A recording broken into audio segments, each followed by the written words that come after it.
then it's okay to follow the opinion of the companions in that issue. Jazakallah Shaykh. Okay, got a question here from Sister Zainab. She says, my question is about making dua after prayer. That's a supplication after the salah. She says some people say this supplication when you raise your hands straight after the salah with the imam, this is something not from Islam, basically. She writes with the imam? After. Okay, so the imam is making supplication after the salah. Okay. So is this something from Islam? Is there evidence for this, Shaykh? Okay.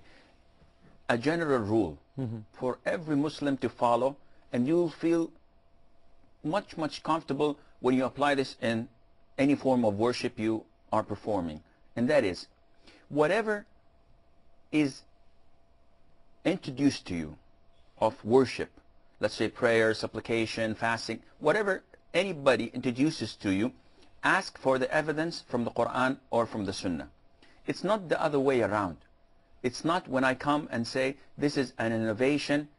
It's not logical for a person to say give me the evidence, because the Prophet ﷺ did not list a whole list of innovations and you just examine them and say, well, this has been already mentioned by the Prophet ﷺ.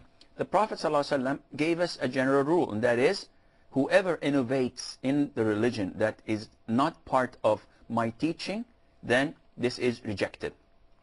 Therefore, anyone claiming that this is a form of worship, he has to provide the evidence. If he fails to do this, then this is an innovation.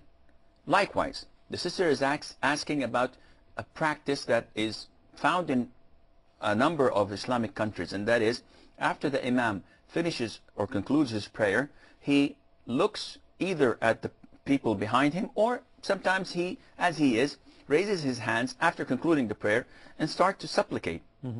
Innovated supplications, and some of it is part of the Sunnah, but the Prophet ﷺ had never done this before or after.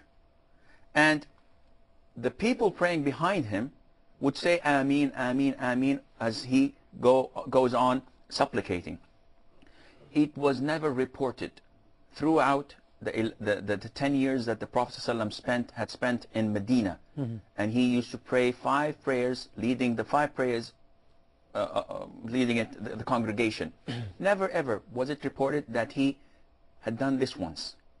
Neither did his 4 companions, Abu Bakr, Umar, Uthman, and Ali, and neither any of the companions had ever done such a thing. Therefore, we know, we understand, we can easily say without any hesitation that this is an innovation.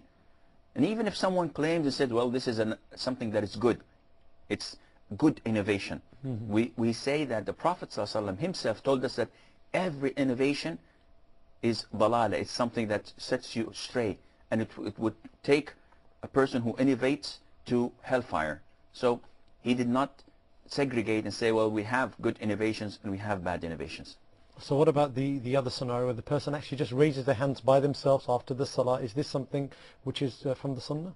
Again, the Prophet ﷺ never did this, and his companions had never done this. And besides, supplicating, as Shaykh al-Islam Ibn Taymiyyah, may Allah have mercy on his soul, he says that during prayer, before you conclude your prayer, this is the time for supplicating. And after you finish prayer, this is time for dhikr, for remembering Allah.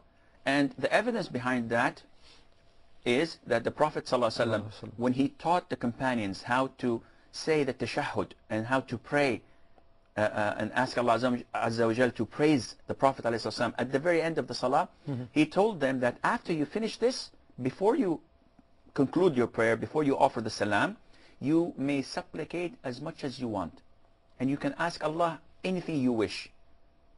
So he told them and instructed them to make this period of prayer after the tashahhud and before concluding the prayer to supplicate. Specific for supplication. Yes. And after salam, he taught them how to make dhikr, subhanallah, alhamdulillah, Allah Akbar 33 times, reciting the ayat al-kursi, the verse of kursi, and the last 3 chapters of the Quran, and so on.